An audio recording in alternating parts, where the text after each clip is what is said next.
Hello and welcome to the Highway to Health Show. I'm your host, Dr. E, the Stem Cell Guy. In this episode, I am joined by Adri Kyser. Adri is an international wellness expert who has spent the past 15 years helping highly driven women stop feeling stressed and overwhelmed and start living a healthier, happier, and more fulfilling life. She's also a published author, and her work has been featured in Amazon Prime's The Focus, on Thrive Global, and Authority Magazine, to name a few. Stick around and learn how she helps her clients go from limited to limitless by addressing the four key components we will explore in this episode. Before we go into today's interview, let me remind you that this show is a labor of love, which I do in my spare time. My current day job, besides my health practice, is running a company where we help doctors and other practicing health professionals become better entrepreneurs, allowing them to serve more patients and provide a better life for their families. If you are a health professional or you know of one who deserves to be doing better in business, check out pgformula.com. This episode is sponsored and produced by podcastindabox.co. I remember when I first launched my podcast, I had been thinking about doing it for years. I had read 2 books on the subject and signed up for an online course, and I still did not launch that podcast. You see, back then I was running a busy stem cell practice, teaching at a university, and traveling for conferences, so it was hard to find the time to start and maintain a new project like this podcast, which is where Podcast in a Box came in. The team at Podcast in a Box handled everything, and I mean everything that had to do with planning, launching, editing, publishing, and marketing the podcast. Because proper podcasting is not just about buying a microphone and rambling on. There is so much more than that. If you're a busy entrepreneur, solopreneur, or even a wantrepreneur looking to build a personal brand to instill trust in your clients so they will want to buy your products or services, but you don't have the time or desire to learn the technical side of podcasting, Podcast in a Box might be right for you. To find out more and see if your idea is worthy of a podcast, just head on over to podcastindabox.co and click on the appropriate button. When prompted, make sure to mention Dr. E's Highway to Health show in the How Did You Hear About Us section. Now, speaking about podcast production, I want to ask you to please bear with me and my guests in this and a few of the upcoming episodes, since they've been recorded during COVID, where we're both at home, usually in a shared family Wi-Fi, and so there are a few drops in connection here and there. The guys at Podcast in a Box do a great job at salvaging most of the conversations, but there are usually still certain places where there is nothing that can be done to avoid it. I think they're barely noticeable, but I'll let you be the judge of that. In any case, let's get to it. Here's my conversation with Adri Kyser. And remember, you are on the highway to health, and I'm your guide to get you there. Are you ready to live ageless? Want to discover alternative health choices, cutting-edge nutrition, and fitness for the entire family? Welcome to Highway to Health Show with your host, Dr. E, the Stem Cell Guy, where Dr. E helps you live ageless. And now, here's your host, Dr. E.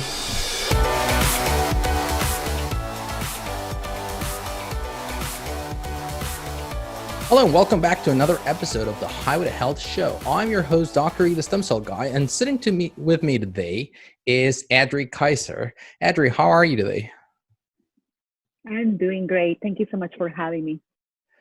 Oh, it's our pleasure. So tell us a little bit about, for our audience, why don't you just, obviously other than saying hello, why don't you tell us also a little bit about yourself and how do you get started with what you're currently doing? Yes, that's such a wonderful question. People don't realize that as a child, I was bullied. I was told I wasn't good enough. I experienced racist remarks once I moved to the U.S. And that led to chronic back pain for about a decade. So my journey started from the need to heal myself from the inside out. I had tried all these conventional treatments to get temporary results. And it wasn't until the moment I realized that I didn't want to live the rest of my life taking medication like I was eating candy. Don't get me wrong, I believe today's medication and medicine is important, but I also think that it's very important to address not just the physical pain, but also to address the physical, mental, emotional aspects of ourselves.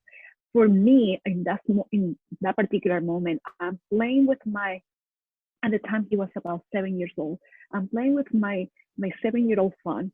And in that moment, memories of my own abuse started to come into my life. And immediately my pain increased. And right there, I recognized that the very memories and emotions of being bullied and abused as a child was connected to this chronic pain. And just like myself, and everybody listening this right now, we cope with pain the best way we can with the tools we have at any given time. And for me, wasn't to be like, oh, poor me, I'm a victim. For me, was to try harder, push myself harder, to prove to others that I was good enough. Because that voice of you're not good enough to fill in the blanks, you're not too smart, you're not smart enough, you're not pretty enough, you're not talented enough, that kept me in this emotional prison that led to so much pain, and also continue to feed that inner critic, that voice that questions your ability to succeed, to experience, to thrive, to be happy. That inner critic that compares it to everybody else's success, that points out your shortcomings, that inner critic or that inner voice that fuels your fears and doubts and insecurities. So how we cope with pain varies from person to person. For somebody is turning into food, hoping that food will make them feel better. For some of them, it's waking up at 2 o'clock in the morning, worrying, stressing about all these different things that they cannot control. But the thing about this type of pain eventually catches up with you, affecting your health, your relationships, your finances, and even your business. So I truly believe that in order to achieve whatever you want in life, whatever it is, better body, to lose extra weight, to make more money in your life, to make whatever it is that you want, you have to address your physical, mental, and emotional health. So for the past 15 years, I work very passionately about helping men and women get out of their own way, tap into their own gift, gain unstoppable confidence so they can thrive in all areas of their life, whether that means losing X amount of weight or getting stronger, whether that means changing their mindset, whether that means finding their intuition and becoming more confident. The path varies from person to person, but I found the 4 key components to long-lasting health, happiness, and fulfillment are how your physical health, how you take care of your body, mental wellness, how you perceive the world, emotional intelligence is number 3, how you experience the world, and number 4, spiritual connection, how you feed your soul. All those 4 key components are the foundation of health, happiness, and fulfillment, but also they're the foundation of my enlightened alchemy method. That's how pretty much I got started. People see me today and they're like, oh, you're so confident, or you're able to do all this stuff, or you have a great career. It wasn't always that way. Many times I show this strong exterior, while on the inside still was struggling with that you're not good enough, with all these things, the broken pieces that were within myself. And that's why I'm so passionate about holistic wellness in general. I think that's a really very valuable discovery that you made, and obviously what you're currently helping people with. And it happens to all of us. It's very easy in a way for somebody to say, well, you know what, Adri, yeah, she had it tough. She moved to a different country. She had an accent. People were bullying her because of her race, her ethnicity, where she was coming from. But in reality, that feeling of inadequacy happens to all of us. In my other company, the one that actually pays the bills, I teach I coach and I consult with other healthcare professionals, mostly doctors, surgeons, plastic surgeons. See, these are people who are at the top of their game, and sometimes we talk to them, and one of the services that we do is we produce podcasts for them. A lot of times they're like, well, you know what, I don't have a lot to talk about, they feel, or I probably shouldn't be doing this. This isn't really for me. And it is that feeling of inadequacy, that it doesn't necessarily have to feel like, oh, I'm not good enough. It just feels I'm not good enough for this one thing, when in reality, we can all we all have something to share. And that's what I always tell them, like, listen, you cannot come to me with, the 30 years of experience and training and medical school and residency and all this great knowledge and expertise, and say that you don't really have anything to talk to people about, or why to have a podcast, or why to start doing some videos, or why to do, to get out of your shell. And I think that does happen to everyone. So I'm very happy to have you here sharing all these things with us. Now, if you don't mind, why don't we just get right into it, and we can just tackle one by one your 4 aspects. So if you want to get started with physical health, and let's talk about that and why is it so important. Yes. So when it comes to building a strong foundation, I always start with the physical health, how you take care of your body. Why? Because it's tangible. It's where you're going to see results fastest. But I also believe that the mind, body, and emotions are connected. Think of it as a triangle, that when they're working together, when they're balanced, you experience harmony, you experience happiness, you experience fulfillment, etc. But when they're not, it will affect the other two. So when it comes to the physical body, many people are going to tell you diet and exercise is key. Absolutely, they're right. But I'm here to tell you that it's more than that. Diet and exercise alone won't make the cut. But also to go deeper, we need to find the diet and that type of exercise that works best for you.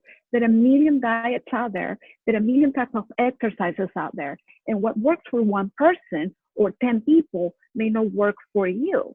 So I also like to include how you take care of your body, self-care, and how you manage stress. We all know that stress is the number one cause of disease. Stress leads to heart disease, inflammation, lack of sleep, insomnia, pain, and so much more. And when we are in a constant state of stress, or when you stress, your body gets tight, your breath gets shallow, your muscles contract, and you enter the survival mode, which also is known as the fight and flight response. And when you are in that constant state of stress, all the other body functions that are not needed for survival get shut down. When you're in a constant state of stress, you are in this fight or flight, meaning you are either your body automatically, you don't have to think about it, automatically signals you're in danger, you need to flee, or you need to fight. If you right now we're talking and you're listening to what I'm saying, but if you see a hungry tiger coming your way, you don't have time to be like, oh, look at how pretty that tiger is. Is it hungry? Is it gonna eat me? No, your body automatically is like, there's a hungry tiger, you're in danger, run. Right? So unfortunately, many people today are in that constant survival mechanism, from the moment the alarm goes up in the morning to taking care of the kids, or managing deadlines, or doing your work and then coming home and having your to-do list at home. When you're in that constant state of stress, eventually it will affect your immune system. And what many people don't realize, that your immune system starts in your gut. So I remember I have one particular client. She came to me. She's been dealing with TMJ. She was having intense chronic back pain and neck pain. She wasn't sleeping at night. She went from doctor to doctor to doctor, trying to find solutions to help her. She was taking medications that led to then taking additional medications due to the side effects the original medications were giving her. And she started to feel depressed. She didn't feel like herself. So finally, she called me and see if we could work together and help her out. Within 8 weeks, we addressed some aspects of her diet. I gave her some of my meditations. I started to teach her some yoga stuff, which changed her mindset. And immediately, within those 8 weeks, she noticed her posture improved, her pain drastically changed. She started to smile more, and she started to feel like herself. So one of the things that we also implemented for her, and I want to give tips for the audience listening right now that they can implement right away, is, as I mentioned, your digestion or your immune system starts in your gut. So taking probiotics is a simple thing that you can do. How probiotics are effective, and not all probiotics are the same, meaning you want to look for double capsulated probiotics that also have prebiotics and their time release. Because many people come to me and says, I'm taking these amazing probiotics, they're liquid or they're just tablets. But the thing is, the moment they hit the stomach acid, a lot of the probiotics or healthy bacteria die. So you're not taking the amount that you think you're taking. So find probiotics that are time release and they're double capsulated, and hopefully they also have prebiotics as well. The number 2 thing I will suggest, I do this on my daily basis, and I recommend this to all my clients, is what I call morning elixir. And it's simple. You get a warm cup of water, you put a tablespoon of apple cider vinegar, hopefully it's all organic, and with the mother, it's called with the mother, and you put a tablespoon of that and half a lemon or to a full lemon. Why is this so great? Because it's the first thing I drink in the morning, and it helps to increase or to give a boost to your digestive and elimination system. It helps to reduce inflammation. So, right, that inflammation leads to pain, everybody. And the other thing that I will suggest that people can implement right away is to find some type of exercise. And I'm not saying you need to go and work out for an hour and kill yourself while doing it, because I want you to commit to a way that is sustainable for you. Some people is walking. For some people is, I'm a yoga teacher. I have been teaching yoga for over 15 years worldwide. So I'm partial to yoga. But yoga, Pilates, even if you cycle, whatever it is, try to exercise regularly. It's better that you do 30 minutes every day or 30 minutes 3 times a week versus just doing an hour or 2 hours one day a week and that's it. So it's not like, oh, let me get all my exercise for the week done today. Let's spread it out. So those are simple things that you can do right away to help you feel better, physically speaking. Because when you feel good physically, then you're able to work on your mindset, you're able to work on your emotions, you're able to work on your spirituality, your faith. Because if you don't take care of your foundation, then it's like building a house on quicksand, right? So you have to build a strong foundation with your physical health, because what you eat, you are as well. Your foundation is what you're eating.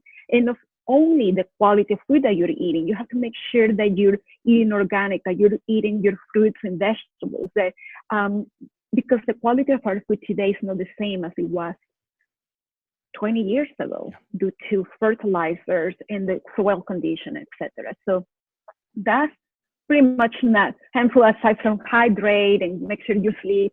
Those are 3 things that you can implement right away that will help improve your physical health. Yeah, for sure. And I think, physical aspect and self-care is incredibly important. And it's usually, especially in times of crisis, it's the first thing that goes. Mm-hmm. Whenever a crisis hits, the first thing that we forget about taking care is ourselves. And I'm not just talking about the current crisis that we're living through right now with this pandemic, but in reality, we all face crises all throughout our lives. We lose loved ones, we lose our jobs, we have trouble with our children, we have troubles at work. We have crisis, and the first thing that happens when there's a crisis, we start neglecting ourselves. We start not paying attention to what we eat. We start self-medicating, so drinking a little bit too much, or eating too much crap, or not sleeping well enough. And we obviously stop exercising. We stop doing all those things. And the problem is that a lot of people think that exercise, physical activity, taking care of yourself is to lose weight. So they're like, well, I'm a good weight, so I'm fine. And it's exactly what you just mentioned. It is taking good care of yourself, taking good care of your body, taking good care of everything. And then the second thing that I do want to touch upon, which is something you mentioned, is that you cannot batch self-care. You have got to do it every day. And you have got to do it, even if it's a little bit, you've got to do it every day. It's like Jim Rohn used to say, the saying says an apple a day. It doesn't say 7 apples on Sunday and you're good to go. It's an apple a day. So that every day you have to eat an apple, or in this case, every day you have to do some exercise. One of the things that I like is exercise in the morning, because it's easy and you can just implement. And it's something that I learned from my optimized coaching days. And it's just to do burpees. And I do something called the burpee build. So the first day of the month, you do 1 burpee. The second day of the month, you do 2 burpees. The third day of the month, you do 3 burpees, and so on. And by the end of the month, you're doing 28, 29, 30, depending on the month, right? 28, 29, 30, 31, depending on the month. And then you just stick with that for the rest of the year. You're doing, 20, 30 burpees. And it's easy to do. It'll get you going. It's a full body exercise. It won't take you more, even if you're doing 30, it doesn't take you more than 5 or 10 minutes, and you can easily do it, because those morning routines that we're currently hearing, and you meditate for an hour and then you do this and then you do that, eh, not everyone can wake up at 5 in the morning and not see another person until 9. It would be great, don't get me wrong, if you can do it, but for most of us it really doesn't work. So I think those are pretty good recommendations. Before we move on though, what's up with the apple cider vinegar? And you're not the first person to mention that. So why don't you just give us a little bit more detail as to why that works, and also the lemon. Do you mean lemon juice, or do you mean the lemon itself as a tea? Yes, lemon juice. So you squeeze a lemon. You can use half of a lemon or the full lemon. And some people, they add honey to it to make it sweet. But the thing is, this combination will help you balance your pH. We know the more acidic your body is, the higher the inflammation, and it creates a suitable foundation for imbalances and disease. So the apple cider vinegar and lemon with hot, warm water. Sometimes I add ginger too. Ginger activates what we call in Ayurveda Agni, the digestive fire. So ginger, and it's also anti-inflammatory. So with this mixture that we are addressing, it helps to reduce inflammation. Like I say, inflammation leads to pain. How do we get inflammation in the body? Oftentimes from the food that we eat. If you're eating junk food, sugar and all that stuff will lead to inflammation, and you feel it in aching joints, or when you wake up in the morning and you're sore. So it helps with pH in your body. It helps to reduce inflammation. It helps with boosting the digestive system. It helps to boost the elimination system. It awakens the digestive fire. So it's a great way to start the day. Another thing I wanted to mention about self-care, because it's important. When I talk about self-care, when people hear the word self-care, they think of massages, and they think of, getting pampered and getting their hair done and nails done, or whatever it is, which is just a small part of self-care. Self-care also includes doing what you need to do to take care of yourself. Sometimes self-care is ugly. Sometimes self-care is looking at your bank account or planning your finances and making sure that you're not overexpending. Sometimes self-care is saying no when you want to say yes. Saying no and not saying yes when you don't want to do something, right? Self-care sometimes means to eliminate toxic people, or take yourself away from toxic circumstances. Sometimes self-care is saying what you need to say, or setting boundaries. So that's all part of self-care. And just to piggyback on your idea of the burpees, which I think is amazing, from the perspective, like for me, sometimes jumping or stuff like bothers my knees. So that's why I'm such a big proponent of yoga. Yoga you can find different styles of yoga. And I recommend to everybody, find the style that works for you and find a teacher that you connect with. And just to make it simple, you can do a couple of sun salutations every morning, and you're ready to go. Sun salutations are different poses put together with your breath. So you're breathing consciously, mindfully, and you're moving your body. So you increase strength, range of motion as well, and just gives you that boost of energy, clarity, stamina to get you started through the day. And for some people, exercising is first thing in the morning. For some people, it's the middle of the day. For some people, it's in the evening. It doesn't matter. Like that's what I was saying. You have to find what works best for you, so you can make it sustainable, so you can commit to it and really make the most out of it. And don't beat yourself up if you don't practice yoga for an hour, if you don't practice exercise for every day of the week. Even 5 minutes is better than 0 minutes. So just do what you can to really commit to yourself. One thing I want to make sure that I want to think, I get some people tell me, Adri, I get it, self-care, exercise, diet, but I don't have time. I'm so busy. I have blah, blah, blah, blah, blah. My answer when people say that is, don't wait until your doctor tells you something is wrong with your body. Don't wait until your body breaks down for you to think about your health. Right now, it's important for you to think of it as investing in your future. You might be in your 20s, in your 30s, in your 40s, in your 50s, in your 60s. What you do today will impact your tomorrow. So take care of yourself right now. One of the quotes that from the Dalai Lama when he was asked was surprising the most. He says, "Men, why? Because they will sacrifice their health to make money. Then they sacrifice their money to recuperate their health. They're so busy, worrying about the future that they don't live in the present. Therefore, they don't live here or in the future. And they die they live like they're never going to die, and then die without never really having lived. So please take care of your physical health. And then you can move forward towards the mental health and the spiritual health and emotional health." Yeah, that's actually absolutely true. A lot of the times we end up sacrificing our physical health because we can take it, right? And I've always said this because people seem to understand it this way, especially after a certain age, once you've experienced that financial setbacks at a time or two. And I tell them, listen, your health is like that blank new credit card that you just got in the mail, and you can start putting stuff on it.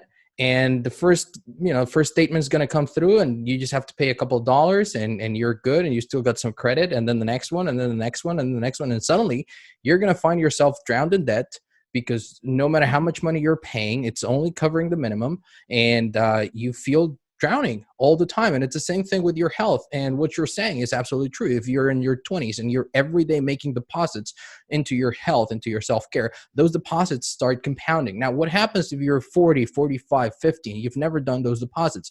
Then don't just say like, well, I didn't do it when I was young. It's like, okay, we'll start now, because you don't want to get worse. Number one, you might even reverse a lot of those conditions. We know that the human body is capable of repairing itself way beyond what we believe is capable of doing. But even if it wasn't, would you prefer to stay like this, or do you want to continue getting worse? So those are the things, and those are the decisions that we need to make. And just to give another example, one of the things that I always spoke to my patients about is like, listen, think about one of those $1 million horses that, imagine you're this magnet and you just love racing horses, and you buy a $3 million horse. And you're taking good care of it. What would you feed it? Like, well, the absolute best food for horses, right? And you would have a vet, and you would work him out, and maybe on the weekends you'd let them stay outside, right? And not go to sleep. Like, no, of course not. He would go to bed, at a healthy time, and it would sleep, and I would make sure that all the conditions are right. And so you would probably feed him some crap late at night, some pizzas from time to time, just so that, the horse feels loved. And like, no, of course not. I would never do that. Like, well, you are that, $1 trillion horse, and you need to be taking care of yourself. You need to be loving yourself, and you need to realize that the best thing you can do for yourself is to actually make those hard decisions from time to time. Listen, I'm not going to have this because it's not good for me down the road, and I'm going to go to bed early because it's what's most convenient for me and for my body. So I think we've driven this point home quite some. Do you want to go over and touch on your second point? Let's talk about mental health. Yes. When it comes to mental health, I have a term called clearing the canvas. And clearing the canvas, I define clearing the canvas as the process of releasing and letting go of negative patterns or negative thoughts that prevent you from cultivating a positive mindset moving forward. Unfortunately, many people want to bypass clearing the canvas altogether. They want to, they want the healthy body, or they want to lose X amount of weight. They want to make X amount of money per year. They want to find a soulmate. They want all these different things. But in order to get all those things, you have to do your inner work. As I mentioned earlier, your mind, body, and emotions are connected. And when one is out of balance, you're going to experience imbalances and disease. So when you are, well, let me say this, the mind is a powerful tool. With your mind, you can create wonderful things, or it can hold you back big time. On average, a person has about 70,000 thoughts per day, yet only 10% of those are original thoughts. meaning 90% are repetitions of the thoughts you had yesterday and last week and last month and last year, etc., etc. This is why it's so important to become aware of your thoughts, because your thoughts become beliefs and your beliefs become your reality. What is a belief? A belief is a thought that you think over and over and over. Beliefs act as filters of how you perceive the world. Dr. Bruce Lipton says that we cannot change our genetics, but we can change the blueprint used to express our genetic potential. So pretty much right there, it says how powerful your mind is to even influence how your genetic potential is expressed, how to influence how you feel at the physical level as well. So when you experience a constant negative thought, let's say like, I'm not good enough, that becomes a belief, that becomes reinforced by emotions and leads to action or inaction. This is why clearing the canvas is so powerful, because if you are constantly thinking about something that's not positive, it's going to lead to the same result over and over. One of my clients asked me, Adri, why do I continue to respond the same way, even when I know better? The answer is what I call being stuck in a hamster wheel due to limiting beliefs. Those limiting beliefs leads you to the same action that leads to the same result, until you finally become aware what's going on and you can take yourself off the hamster wheel. So awareness is key. Something I told Susan, that the particular client, is start with a journal practice. And I know people is like, oh, journaling, here we go. Journaling is very powerful, because when you write down on a regular basis the thoughts and emotions you're experiencing, you're going to begin to see a pattern. You can go back at the end of the week, or you can look at it in a month, or whatever it is that you choose to do. And you're going to see that pattern, and you're going to realize, oh my gosh, how can I be thinking about creating more money or financial abundance in my life when all I'm thinking about is lack? Awareness is key. It's like you being in a dark room right now that's dirty and messy, but you don't know it's dirty and messy because the lights are out. The moment you turn the light on, you see the mess. That moment you can do something about it. So journaling right there is super powerful. Another thing about journaling that can help you, well, there's a book called Hardwiring for Happiness. And in this book, the author speaks about how our brain are hardwired towards the negative. Let me give you an example. You have 10 experiences today. 5 of them are neutral, 4 of them are positive, and 1 is negative. The chances are you're going to think about that negative experience over and over and over before you go to bed, the next morning when you wake up. I should have, could have, would have, how dare, all these different things. So through journaling, even just 5 minutes of journaling can help you improve your sense of well-being. It can help you cultivate a sense of gratitude, and it will help you train your mind to see the positive things in life. This is one of the reasons I created a workbook called From Limited to Limitless, Finding Your Bliss Playbook. This book I created for my clients, and it's simple. It gives exercises and questions and prompts for you to become aware of what some of the limiting beliefs that are running in the background. Because that's the thing, limiting beliefs is not something that you're aware of. It's something that it's almost like having multiple tabs open in your computer. They're there. You don't see in every single window unless you click on that window. So the limiting beliefs constantly running in the background and leads to certain behaviors and patterns. And because your beliefs become your reality, guess what? The more you think about something, the more you're attracted in your life. Let me give you an example. When I was being bullied as a child, when I was told I wasn't good enough, I spent most of my life trying to prove to myself and others that I was good enough. But my limit was not good enough. You cannot trust people, because the person bullying me was my aunt. She beat me up. So I was a child. She was older than me. That, without me even knowing, that created a pattern of, you cannot trust women. Women are going to hurt you. So guess what? That limiting belief was playing over and over and over. And it kept attracting women into my life that proved me right, that they were me, or that I couldn't trust them. until I was able to change that pattern. And now I have amazing friendships because I changed that belief system. So your brain, your mind wants to prove you right. Now you get to choose how you want to feed your mind. If you wanted to prove you right, meaning, yes, I'm lovable. Yes, I'm happy. Yes, I'm fortunate to have amazing people in my life. Yes, I'm worthy of having love. I'm worthy of having somebody that respects me. The more you think of that, the more you're going to attract those people, situations, and circumstances to prove your belief right. Now, part of clearing the canvas includes forgiveness.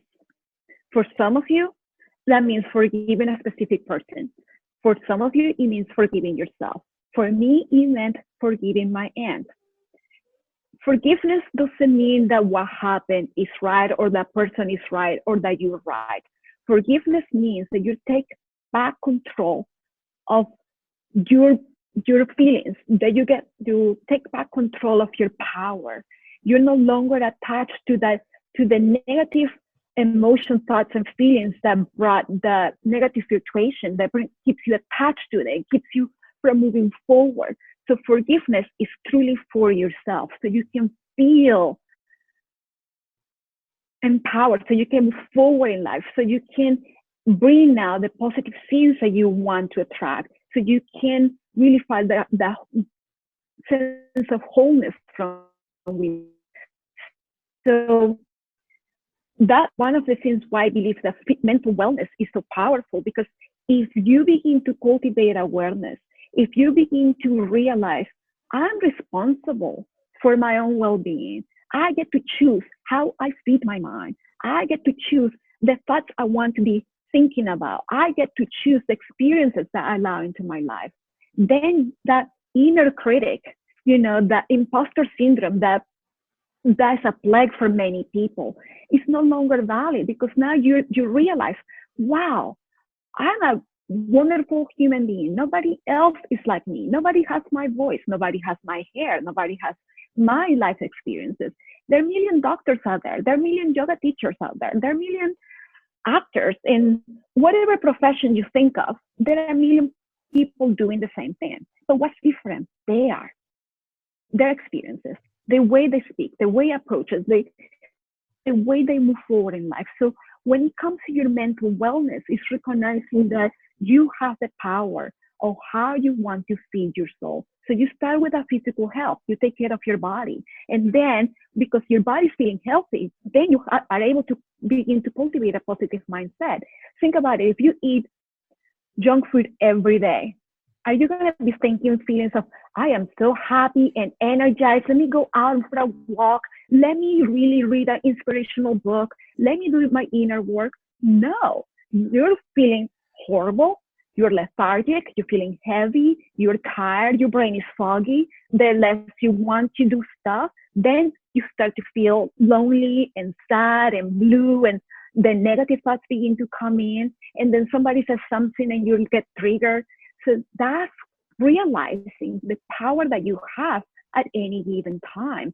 So whether you never try to work on yourself and mindset, or whether you have tried and soon after you fell back to your old patterns, or whether you're ready to really up level your belief system, your mindset, your physical health, you can start at any moment in life by recognizing that you can do this, and just find the people that can support you get there. Because when we are in a box, for example, we put ourselves in a box, right? And we have these blinders. If we're seeing the problem, that mind that sees the problem cannot find the solution.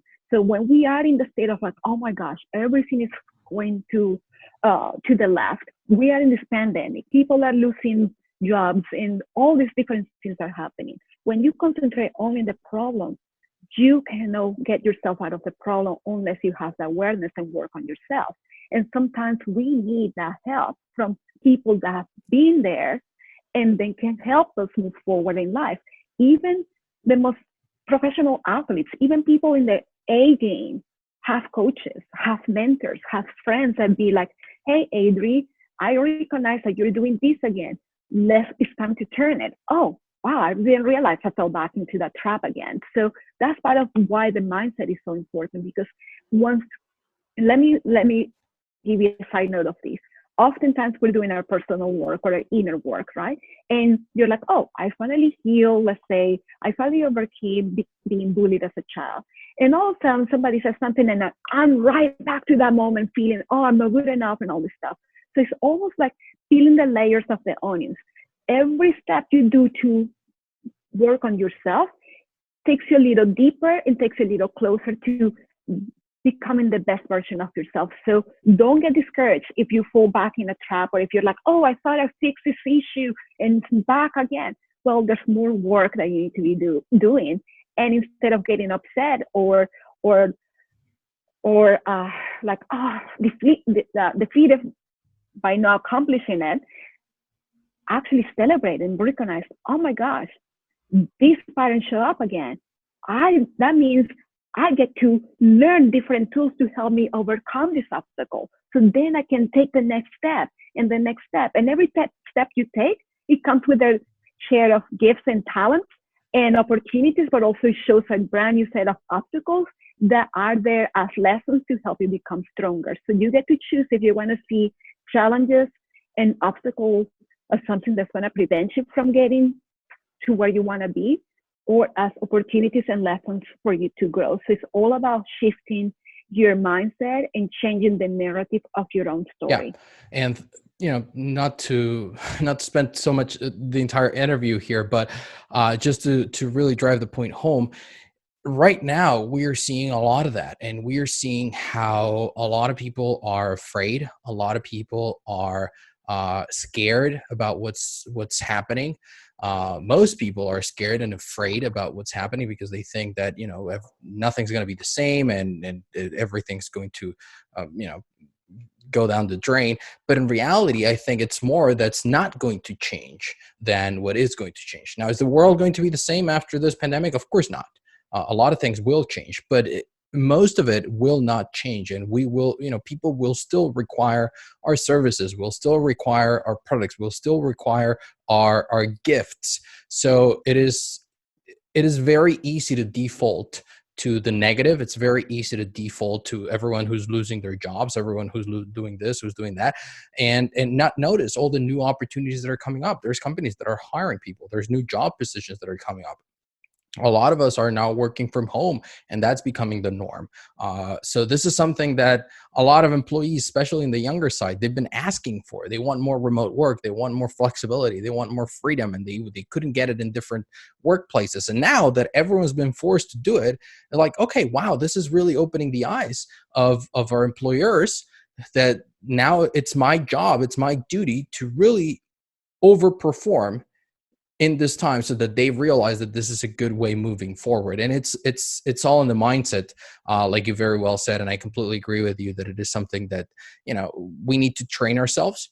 And that's where the value as well of a coach comes, because it's very easy for us to not see outside of our little box. And it doesn't necessarily have to be somebody who's been in your shoes before. It just has to be somebody who can look at it from the outside and look inside. It's what we always say. The best oncologist doesn't necessarily have to be a cancer survivor. It can be somebody who knows enough about it and who has worked with enough cancer patients to understand also what's going on in their minds, and is able to help them out as well. And that's, it's the same thing for a good coach. So we've covered physical health, mental health. Let's talk about emotional health before we run out of time. Emotional intelligence, sorry. Yes. Emotional intelligence refers to you becoming aware of how your emotions are impacting you, but also the impact it has on others. So we are unfortunately in a society that oftentimes we are taught not to show our emotions, right? So the thing is that emotions that are suppressed and repressed, they take hold in your body. They get stored in your fascia, tissues, and muscles. And it's almost like a ticking pressure, or like a pressure cooker that one day is just going to be like bursting. So emotional intelligence is the opportunity of you to take responsibility and manage your emotions in healthy ways. We're going to experience we're human, we're spiritual beings having a human reality, right? We're going to experience human emotions, anger, fear, jealousy, doubts, worries, whatever. The thing is, there's a difference. We have to experience those feelings. But when those negative emotions actually become an impediment to your growth, is when you let those emotions take over. Let's take, for example, fear. Fear, there's healthy fear. If you're standing at the ledge of a mountain or a cliff and there's nothing but void under, you don't see anything, there's natural fear for you to like, oh, I shouldn't be on the ledge. I shouldn't jump. That's survival right there, right? But there's also the fear that's like, I'm afraid to be seen. I'm afraid to speak up. Who's going to listen to me? What if people are going to judge me if I share my story? That fear is preventing you from moving forward in life. That fear or the anger, the stress, even grief, they take a hold in your body. Anger affects your liver. Grief affects your lungs, respiratory system. So right there, you begin to see an emotional connection to your physical symptoms as well. So it is okay to experience these feelings. Allow yourself to feel these feelings, but then find ways to move them or transform it into positive things. For example, seeing fear, oh, I'm afraid to speak in public, or I'm afraid to be on a podcast, or I'm afraid to share my story. Well, can you see that fear as an excitement because you're about to do something different than you I'm angry about what this person said to me.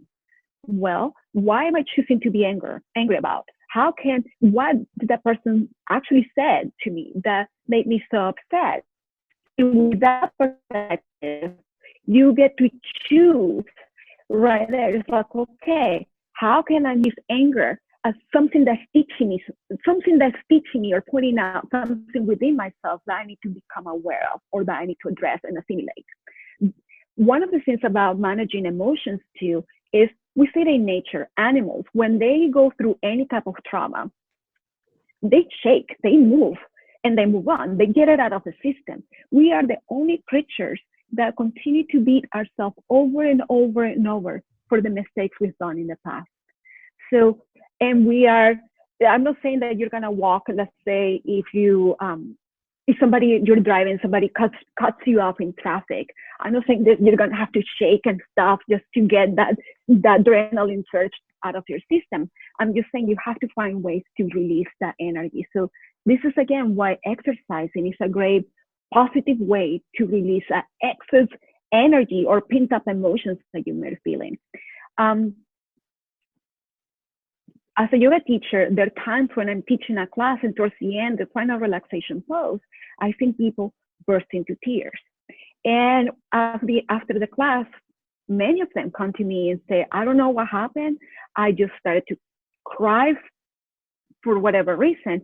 And it's not like the class itself made that person cry. It's because all those very memories and emotions were stored in their system that finally came up to the surface to be released. So I'm not saying if you take a yoga class, you're going to end up crying. I'm just saying that sometimes the right time, the right circumstances come up for you to release stuff that you've been bearing. And you can be bearing memories and emotions from when you were a kid to what happened last week, to what happened last month. So it's just finding the emotional intelligence to give you the opportunity to address your feelings, recognize how they're affecting you, recognize how they're impacting those around you, and how you can manage those feelings in positive ways. So that's the key of emotional intelligence. Yeah, you get to decide that. There's a book that I often reference in this topic that's called The Body Keeps the Score. And embarrassingly, I always forget the author's name. But it talks a lot about exactly that, how our body, there are physical manifestations of these emotional traumas that we suffer throughout our lives. And whether it is abuse, whether it is feeling of abandonment, whether it is betrayal or anger or sadness or grief, and they start piling up, and most of the time we're really, really good at just throwing stuff under the carpet and forgetting about it. And in reality, literally, like the title says, the body keeps the score. And eventually you start getting all these different manifestations of physical pain and of tightness, and a lot of the times even debilitating conditions. So it's very important to keep those in mind. Now let's go on to the final, or the fourth component, which is spiritual fulfillment. Now, full disclosure, I call myself a militant atheist. I was raised Catholic. I no longer practicing at all, but I am not spiritual. I do understand there might be a difference for most people. It is, they equate religiousness with spirituality. So I'm very interested to know your take on that. Yes. So to me, personally, spirituality and religion are two different things. Religion is a dogma. It tells you this is what you pray to, this is what you do, and this is how you do things. Spirituality is, in my opinion, is that you do to bring you closer to a sense of wholeness. Is believing in something higher and greater than yourself. It doesn't follow a particular path. It doesn't say this is the only way or this is the right way. To me, spirituality is all paths leads to the same source, right? So when it comes to spirituality, it's finding something that really helps you connect to your essence and to something higher and greater. So having that, for some people it's called faith, for some people it's called a belief, some people call it divine, some people call it God, some people call it the universe. It's this amazing power or source that's outside of ourselves, but at the same time is within ourselves. It's almost like we are part of the whole, but it's also part with, is that same part of the whole is within ourselves. Does that make sense? So for me, spirituality is, whether it's for some people, it's waking up in the morning and praying. For some people, it's meditation. For some people, it might be journaling. It's doing something that feeds your soul. It's you connecting with something that gives you that sense of power and meaning and fulfillment, and makes you realize that each person today in this world is alive because they have a meaning and purpose to fulfill in this life. We all have unique gifts and talents. You're here for a reason. Your voice matters. What you do matters. Your mission matters. So that spirituality will help you connect into that mission and purpose. It will feed you from the inside out. So when things are tough, when you're facing challenges, it's that sense of power within yourself, and that's coming from something also higher and greater than you are, to help you know and trust that everything's going to be okay at the end. That's gonna be like, okay, everything is not working out how I planned, but I trust that I'm being divinely guided to help me fulfill the mission I have in the world today, to help me fulfill this goal, because the impact is not only going to help me, but it's going to help the higher, greater good. Spirituality helps you to move from the I, me as an individual, into the we collective, because I believe we are one. We are connected. The same blood runs through our veins. The same oxygen, we're breathing it. We are connected one way or another. You're a doctor, and it's called heartmath.org, I think it is. They have done many studies that shows how the human heart, within minutes of being in each other's presence, the heart cells begin to beat together as one. They resonate. So we're in a group right now. We could be, even just by us virtually talking, people joining us together, within minutes, we begin to resonate together. Our hearts begin to beat as one. What better proof that to show that we are one? So that spirituality comes from something. That spirituality is what helps us be one instead of being me. Helps us to be of service. It helps us to feed and find the fuel that we need to show up every day, even when things are hard, to show up every day and do our best, even when we don't see the light at the end of the tunnel. That spirituality is what brings you inner peace and sense of calmness and sense sense of connection and sense of value. It's what I call grit as well. That gives you the sense of grit, that inner fire within that's gonna help you show up and persevere and keep going and going and going because you know you have a calling to fulfill. So that's how I see spirituality. For some people, it's also about awakening or tapping into their intuition. We are intuitive beings. I believe, as I mentioned before, we're spiritual beings. We have a soul. We are spiritual beings having a human reality. So we're intuitive as well. Intuition is the gut feeling in your stomach when you're about to do something that says maybe, oh, maybe you shouldn't do that, or yes, do that.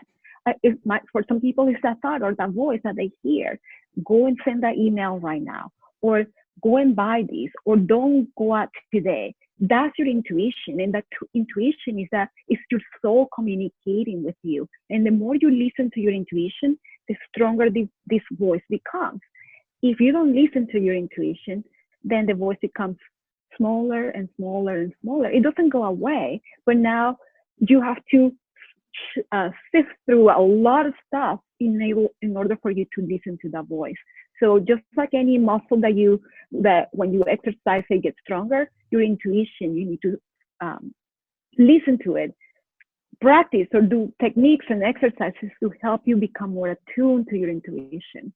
So that's part of how I work with the spiritual aspect when I'm coaching my clients. I help them tap into their intuition and become more aware of their connection to spirit or whatever name they want to give it. I have worked with people that, like yourself, that like, I'm not religious. I don't believe in, I'm an atheist, and that's fine. So we find something that they can truly feel that gives them the sense of connection. Does that make sense to you? Yeah, I'm glad that you were able to clear that up. And that's exactly how I feel about this whole situation. Again, talking about some great books. Sam Harris wrote in his own book about spirituality without religion. And most of the time, people equate those two things and they think they're synonymous, when in reality, you don't need one to have the other. For a lot of people, they are able to tap into their spirituality through religion, and that's perfectly fine. But it doesn't mean that spirituality is the same as religion, or that you need to be religious in order to be spiritual. And that's exactly how I feel about the whole situation. And I know that I'm far from alone. Now, before we wrap things up, Adri, I do want to take a minute here and acknowledge you for the work that you're doing. I think that, and I've said this before here in the podcast, I think that we do need more people who are helping the rest of us, who are helping others realize all the damage that a lot of the times the world that we live in is doing to ourselves, and not intentionally, but because we're human beings, all of us, and we don't realize how we're being affected by the things surrounding us, by the news, by the mentality, by what, the standards that we're setting up on ourselves, that we're setting up on our children, and we don't even realize that. So I think it's really valuable when somebody can come out and help people through those times and through those changes, because it is really the only way for us to really fulfill our true potential. So thank you so much for the work that you're doing and for sharing this with us here. Thank you so much. I appreciate it. Now, for those of our listeners who have been listening to this conversation so far and are thinking, you know what, I think this Adri lady is onto something, which I'm sure many of them will be thinking right now, where can people go and find out more about you? Yes, my website and all social media channels are adrikaiser.com or Adri Kyser on social media. That's ADRIKYSER. So website, social media, find me, and I'm happy to connect with anybody that wants to connect with me.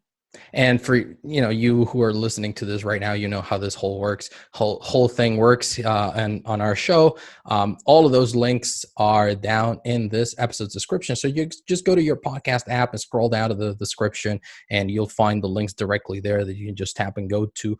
Same thing if you're watching this on YouTube, you just scroll down and you'll see all of that there. Now, I don't want to say goodbye to you before discussing that one little gift that you've got for our listeners. So can you tell us a little bit more about that? Yes, the book I mentioned before I created for my clients, From Limited to Limitless, Find Your Bliss Playbook, is the book I created for my clients to help them become aware of their some limiting beliefs and gives them some tools to to move forward. So whether you have never tried to work on up leveling your health, your mindset, your emotions, etc., whether you have tried and fell short, or whether that you're ready to be like, you know what, I can do more. This workbook will give you exactly what you need so you can take action now and start moving forward in all areas of your life. That's amazing. So if you want to get a copy of that, you can see that as well in the description below, or just go over to dre.show/Adri, ADRI, and you'll go directly to the page where you can get that one copy. So Adri, once again, thank you so much for joining us. Is there anything else you'd like to share with our audience before we say goodbye? Yes, I want to leave you with a quick story. So back in 1995, when I moved to the US, obviously I brought with me all my favorite scenes, and one of them was my favorite coat. It was a coat I had for a while. I loved it. It was comfortable. It fit me perfectly. The problem is Venezuela is a tropical weather country. And when I moved to the US during the winter months, I will be very cold. But I put up with it because I love my coat. Even people ask me why, and looking back, it's probably because I was attached to what it meant, because I was afraid of change. I was afraid of spending money, even when my family offered to buy a new coat for me. Finally, the day came where I had to get a new coat. This coat was done with. And I don't know why I waited so long. This new coat was warm, was comfortable. It fit me well as well. The reason I say this is because all of us have things in our life that no longer serve us the way they should, whether it's because we're attached to them, maybe because we're afraid of the unknown, maybe because we are afraid of, changes. But if you're willing to work on yourself, if you're willing to step out of your comfort zone, if you're willing to try different things, just like me and my new coat, you can find new levels of strength, confidence, and fulfillment. So now is the time for you to up-level your health, your mindset, your relationships, and your finances. Now is your time to become the person you know you're meant to be. Now is the time for you to step into your power and live your best life. So now is the time. Please do not wait. Thank you so much for that. And you're absolutely right. I think we've all experienced that situation one way or another when we're holding on to something for whatever reason. And you're absolutely right. A lot of the times it's because we don't want to change, or it's something that has served us at some point, and we refuse to accept. It's not that we can't realize it. We refuse to accept that whatever we're holding on to has served its purpose. And then when we suddenly lose it, we realize that, oh my God, that was holding me back, or that really wasn't serving me. So thank you so much for that reminder. And with that, I'd like to say goodbye to all of our listeners. I hope you've enjoyed this conversation. I certainly have. Remember to scroll down to this episode's description and tap on Adri's social media profiles to go visit her and let her know what you thought about this episode. Adri, one final question. Did you have a good time here on the Highway to Health show? I loved it. It's so great to really speak with like-minded people and be able to have a platform to share something that's so passionate about. And I hope people can take at least one thing to implement right away so they can really help themselves start living a better life. I'm sure they will. I will, for sure. I already know, a couple of things that we'll be implementing, and I'm looking forward to that gift that you offered. So thank you so much for that. Thank you for listening to Dr. E's Highway to Health show, helping you learn the science of living ageless. Did you enjoy the show? Please like, share, and subscribe where you listen to podcasts. Dr. E wants to hear from you. Go to dre.show. Again, that's dre.show. Until next time, this is Dr. E's Highway to Health, helping you live ageless. So there you have it. That was my conversation with Adri Kyser. I hope you enjoyed listening to her share her expertise. What was your favorite takeaway? Tag me on Instagram or connect with me on LinkedIn and let me know what you think. Make sure also to take advantage of the free gifts that she put together for you. Just head on over to dre.show/Adri Kyser to have access to her free book and a 7-day pass to her online yoga studio. By the way, you spell this ADRIKYSER. But you know what? Just remember that you can find the links to everything we discussed in this episode in the show notes. Just scroll down to this episode's description on your podcast app and tap in the appropriate link. Speaking of links, remember to check out podcastinthebox.co for all your podcasting needs. If you're a busy entrepreneur looking to grow a personal brand and instill trust in your clients, there is no better way to do it than with a podcast. To learn how the team at Podcast in the Box can help you do just that, simply head on over to podcastinthebox.co and find out more. Oh, and if you already have a podcast but find it hard and time-consuming to keep up, they can help you with that as well. Seriously, these guys are amazing. Just head on over to podcastinthebox.co and let them know that Dr. E sent you. That's it for today. I hope you enjoyed this episode. You've been listening to Adri Kyser and Dr. E talk about overcoming your limiting beliefs and becoming your best self. Thank you for tuning in. I'll see you here next week. And remember, you are on the highway to health, and I'm your guide to get you there.